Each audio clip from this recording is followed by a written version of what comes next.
Seja bem-vindo a mais uma edição do Bom Dia Mercado. Faremos juntos o nosso planejamento de trabalho para essa quinta-feira, dia 26 de janeiro. Se inscreve no canal para ajudar a gente a continuar crescendo aqui no YouTube e não se esquece das grandes probabilidades no final do vídeo. Às 16 horas na Espanha, pelas quartas de final da Copa do Rei, nós temos Valência contra o Bilbao. O Valência não é uma equipe que me chama tanto a atenção, é equipe de meio de tabela na La Liga, e o Bilbao eu gosto muito mais de trabalhar quando joga dentro de casa do que fora, apesar de ter perdido a última partida em casa para o vice-líder Real Madrid. Cotações extremamente parelhas, o mercado não sabe o que fazer por aqui, e se eu pudesse te dar um conselho, se você é trader, eu viria para trabalhar correção de preço sem viés. Abrindo um pouco mais os dados, a gente consegue ver que o desempenho do Valência em casa não é isso tudo, do Bilbao fora de casa também não. O Valência tem uma leve superioridade em relação a ser o primeiro a marcar em mais frequência, vamos dizer assim, mas não é uma discrepância assim tão grande. As duas equipes falham em marcar bem próximo uma da outra e também em relação aos jogos sem sofrer gol é muito parecido. Como o Valência acaba tomando um pouquinho menos de gol, em relação a ambas marcas, o Valência não é uma equipe assim tão forte dentro de casa. Já o Bilbao acaba tendo uma média de 63%, que é obviamente um pouco elevado.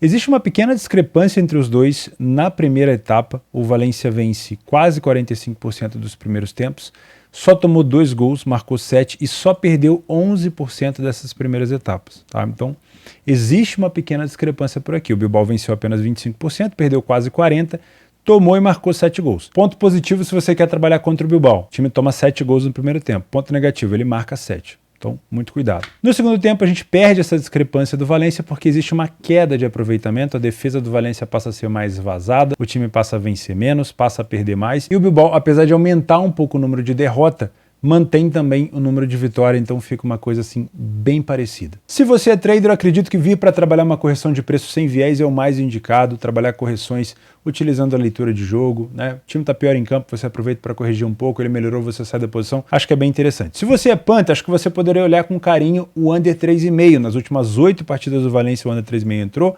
e também das 8 do Bilbao. E os últimos confrontos entre eles têm esse histórico de ser mais disputado, ou 1-1, ou 0-0, ou 1-0, então um jogo bem disputado. Problema por aqui, é jogo de Copa, então um gol pode acabar acendendo uma faísca e deixando esse jogo mais aberto, e aí só assistindo para saber se vale a pena talvez manter uma posição ou encerrar essa posição. Às 17 horas também pelas quartas de final da Copa do Rei, Real Madrid, Atlético de Madrid, jogaço, né? Pelo menos com um apelo muito grande aqui, por ser um dia um pouco mais vazio de jogos. O Real Madrid não perde para o Atlético de Madrid no Bernabéu, se eu não estou enganado, em partidas oficiais desde 2016, então já vai aí 7 anos, tá?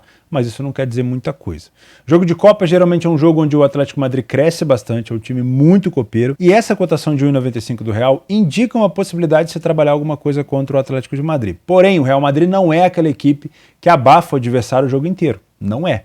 Real Madrid descansa, recua, joga no contra-ataque, joga com o Vini, joga em velocidade com o Benzema, depois recua de novo, chama o adversário, em algum momento quando está precisando sobe, sufoca, depois retorna, marca pressão, segura um pouco. Então o Real Madrid é um time flexível, tá? É muito comum de ver o Real Madrid mais recuado com saídas do Vini Júnior pela esquerda.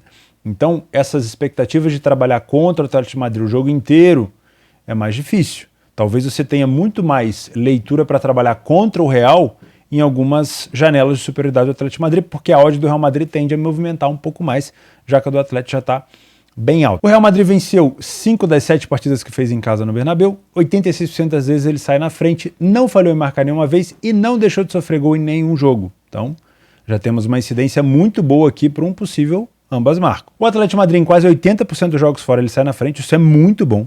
Para quem busca gols, para quem busca um jogo mais emocionante, mas para quem é trader é mais complicado se você vem para trabalhar contra o Atlético, né? Porque pode ser um jogo mais de trocação. Poucas vezes ele falhou em marcar e é um time que sofre gol com pouca frequência, então tem uma defesa também bastante sólida. Ah, mas o Real Madrid sofreu também 7 gols dentro de casa e sofreu gol em todos os jogos. E o Atlético de Madrid também sofreu 7 gols, mas ficou 44%. Por quê? Porque das vezes que o Atlético de Madrid toma, ele acaba tomando mais do que um gol. O Real Madrid tem tomado um gol, de maneira assim, geral, dentro de casa, tá? Pelo menos falando de La Liga. Os dois ataques parecidos, o Real Madrid um pouquinho mais forte, as defesas são bem similares. Existe uma discrepância pequena, mas existe no primeiro tempo. O Real Madrid vence mais, não perdeu nenhum primeiro tempo, tomou apenas 2 gols e marcou 7. O Atlético de Madrid não perde tanto, mas perde mais do que o Real e vence menos. Toma quase a mesma quantidade de gols, mas marca menos. Consegue ver que é uma discrepância, mas é uma discrepância bem pequenininha? Pois é, então cuidado. Segundo tempo é mais parelho ainda, porque eu tenho uma queda de aproveitamento do Real Madrid, não é tão grande, mas é uma queda, aumenta o número de gols sofrido, apesar de também aumentar o número de gol marcado, reduz o número de vitória e aumenta o número de derrota, e o Atlético de Madrid passa a vencer muito mais e perder menos, inclusive aumentando o poderio ofensivo, o que contribui com a minha ideia de que também pode ser um jogo para gols, dado as devidas proporções de um jogo tão pegado, com uma proposta talvez tão dura em relação à marcação, mas pode ser um jogo talvez com pelo menos 2 gols por aqui. Das últimas vezes que eles se enfrentaram, apesar do Atlético Madrid ter vencido o Real só em 2016 no Bernabéu, eu tenho o Real Madrid vencendo a última partida, depois o Atlético venceu uma, empatou uma e depois 2 vitórias do Real. Nesse cenário específico, 2 vitórias do Real sem sofrer gol, 2-0 nos 2 resultados. Para trade, acho bastante interessante vir para trabalhar correção de preço, mas eu te dou uma dica de não se enviesar tanto com o Real Madrid. Apesar de fazer bons primeiros tempos, o time costuma descansar em alguns momentos do jogo, descansar é modo de dizer, tá? Recuar um pouco as linhas, o que talvez se o Atlético de Madrid dificultar a saída de bola e atrapalhar esses contra-ataques pela direita de defesa e ataque esquerda, né, com o Vinícius Júnior, você conseguir identificar uma dificuldade de saída de bola do Real, você até poderia trabalhar correções de preço no Real Madrid. Mas óbvio que talvez seja muito mais seguro trabalhar contra o Atlético de Madrid quando o Real estiver melhor em campo. Mas lembre-se, o Real não é aquele time de abafa o tempo todo. Para Panther, acho interessante ficar de olho em gols. Pelo menos 2 gols por aqui. Mas é jogo de Copa, então o Atlético de Madrid pode, com o Simeone, ficar mais interessado talvez em levar esse jogo para uns penais, ou se marcar pode se fechar totalmente, então só assistindo o jogo para saber. Não acho que vai ser um jogo fácil para o Real Madrid, não acho mesmo, tá? O Real Madrid não tem encantado em alguns dos seus jogos, tem sido complicado, tem tido resultados, mas não tem encantado tanto, então sim, pode ser um jogo para o favorito se complicar por aqui. Às 17 horas na Holanda, Ajax e Volendam, 1,13 é a odd do Ajax, vai estar próximo ali de 1,15, jogo de extremo favorito, jogo onde você pode explorar mercados tradicionais ou alguns mercados exóticos, como a gente costuma dizer, um pouco mais paralelos, vai de cada um, mas vamos dar uma olhada na classificação. Lembrando que o Ajax perdeu vários jogadores importantes na última janela, inclusive também o seu treinador. Quinto colocado, como mandante, 4 vitórias em 8 jogos, apenas 1 derrota e apenas 7 gols sofridos. Tem um ataque muito bom, é o melhor ataque da competição, melhor ainda do que o PSV. E o Volendam é o 17º como visitante, tem apenas 1 vitória fora de casa. Utilizando os dados da Eredivisie, nós temos 75% das vezes o Ajax saindo na frente, poucas vezes o Volendam, poucas vezes o Ajax falha em marcar, mas acaba sofrendo gol com alguma frequência para um time de extremo favoritismo. Já o Volendam sofre quase em todos os jogos e também falhou em marcar no número alto. Parece um jogo onde a chance do Ajax sofrer um gol por aqui ela é elevada, por mais que eu tenha uma grande probabilidade de vitória do Ajax. Existe uma grande chance também dele sofrer um gol por aqui. O Ajax marcou 26 gols e o Volendam apenas 9. O Ajax sofreu 7 e o Volendam 21. É uma discrepância terrível, tá? No primeiro tempo, muita superioridade do Ajax, 63% de vitória, apenas 3 gols sofridos, apenas 13% de derrota, 12 gols marcados. O Volendam quase 70% de derrota, 5 gols marcados, 11 gols sofridos e apenas 22% de vitória. No segundo tempo, mantém a superioridade do Ajax, mas existe um aproveitamento melhor do Volendam e uma queda de aproveitamento do Ajax. Marca mais o Ajax, mas acaba sofrendo mais gols e reduz um pouquinho o número de vitórias. De maneira geral, continua sendo discrepante no primeiro e no segundo tempo, mas o Volendam acaba melhorando um pouco ali os seus números na segunda etapa. Para trade, se você tem método para odds baixas, back favorito no primeiro tempo, aquela coisa toda, mod 1,15 pode ser interessante desde que o Ajax tenha extremo controle do jogo, não tome o contra-ataque, recupere a segunda bola e abafe completamente o adversário. Para esse tipo de odd não pode titubear. Dificultou o jogo, sai fora. Para Panther, acho um jogo bem interessante para gols, tá? Não duvide que o Ajax tome gol por aqui também. Nem duvido também que ele saia atrás e tenha que buscar recuperação. Porque o Ajax não vem bem das pernas do campeonato, assim, pelo nível que ele costuma jogar e perdeu muitas peças. Tem um ataque excepcional, o melhor ataque da Holanda, mas tem tomado alguns gols também. Então acredito numa provável vitória do Ajax, mas também acho que pode ser um jogo interessante para 1,5 e 2,5 gols, dependendo da situação, até mais. Das últimas vezes que eles se enfrentaram aqui, ó, 5-4 para o Ajax, nesse mesmo cenário, e 4-2 para o Ajax naquele outro cenário onde o Ajax está fora de casa. 17h15 na Liga de Portugal nós temos o Benfica contra o Paços de Ferreira, mais um super favorito por aqui. Óbvio, a ideia de todo mundo deve servir para trabalhar a favor do Benfica, mas tem algumas coisas que a gente precisa ponderar. Primeiro, é o líder contra o lanterna. É sempre bonito, né, de ver essa coisa da tabela, o cara lá em cima e o outro ali embaixo, então dá uma confiança um pouco maior, mas não quer dizer muita coisa. Como visitante, o Benfica só perdeu uma, só tomou 4 gols e venceu 6 das 8. O Paços não venceu nenhuma partida em casa, e isso quer dizer muita coisa, tá? E tem 7 derrotas. Utilizando um pouco do PDF de apoio, dá para ver pelas cores já uma discrepância absurda.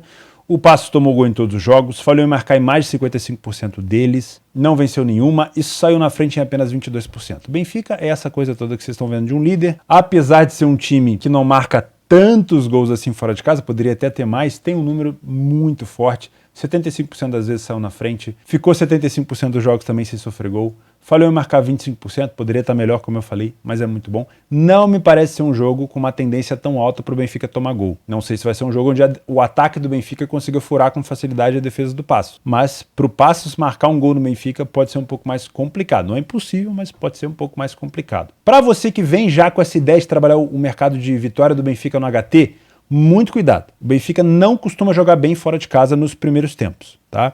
Não é que não possa. Se você está assistindo os primeiros minutos, o Benfica está fazendo uma abafa danada, tem uma boa odd HT, beleza, você tem método para ir, show de bola. É só um alerta. O Benfica não costuma fazer bons primeiros tempos. Tem maior número de vitória, tem menor número de derrota, toma pouco gol, marca 6 gols, mas não é o melhor momento do Benfica.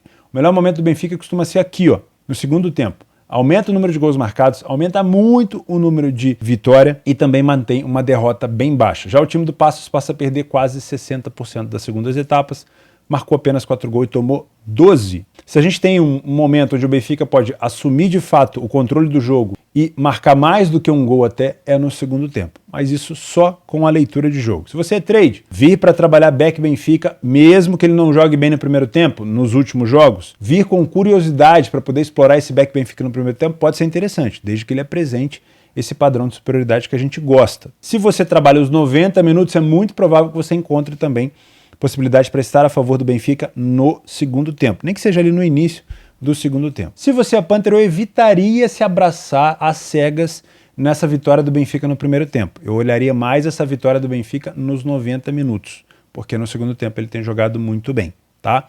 Muito cuidado também em relação a gols, o Paços tem dificuldade de marcar e o Benfica tem sido econômico fora de casa, então explorar mercados de gols de longa exposição talvez não seja tão bom, mas acho que a vitória do Benfica pode ser interessante. Agora, se você quer trabalhar de fato o HT do Benfica, verifique os primeiros minutos, vê como é que ele está se comportando para ter uma leitura um pouco melhor. Nos jogos extras, nós começamos aqui às 14h30 com Panathinaikos e PAOK. É jogo pela Copa da Grécia, jogo da volta. O PAOK venceu o primeiro jogo por 2-0, inclusive o PAOK tem sido uma pedra no sapato do líder Panathinaikos da Grécia. Tá? O Panathinaikos ainda é líder da Grécia, mas o PAOK tem atrapalhado bastante o Panathinaikos. Venceu o jogo, aí o AEK virou para cima do Ionikos, já colou.